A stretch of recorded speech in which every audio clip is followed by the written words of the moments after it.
All right, it's almost time for high school students to take their SATs, but gone are the days of needing to sharpen those #2 pencils and ripping open that test packet. The standardized exam has gone digital. Yeah, so what should families know about the changes and how can you help prepare your students?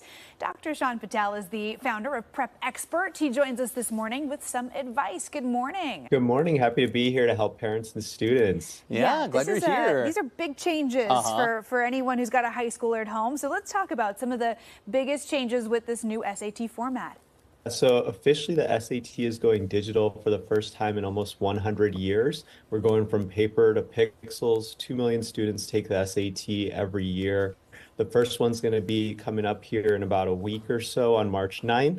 And students and parents really need to know about all the different changes, whether it's updated questions, content, and the new adaptive testing structure. So it's not like it's just going from paper to a computer screen. There's a lot of changes coming. Yeah, so dive into some of those changes. I remember, it's funny, we were talking about this yesterday off camera.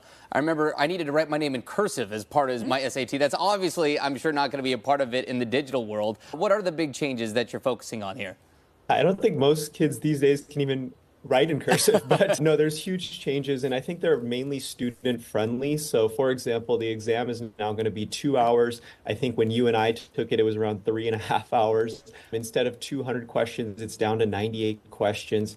There's what's called an adaptive testing structure, which means that the questions get harder or easier to adapt to the skill level of the test taker. So those are some of the key changes, but I think they're going to be very welcome by students. There's no more hard vocabulary, so students are going to love this new exam. Huh, that's interesting. It is, yeah. But all things considered, it is still a big test that I'm sure a lot of students still get pretty stressed about. Do you have any advice for kids who do deal with test-taking anxiety? Absolutely, yeah. I think this digital exam could add to test-taking anxiety as well, because there's a clock ticking down at the top of your screen. So there's actually a function in the testing application where you can hide the timer, which really helps take off some of that test anxiety as well.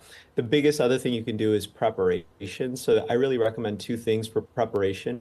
One is getting the practice questions. So you have to download the College Board's official testing application, which is called Blue Book, and it will get you used to the testing structure of the exam.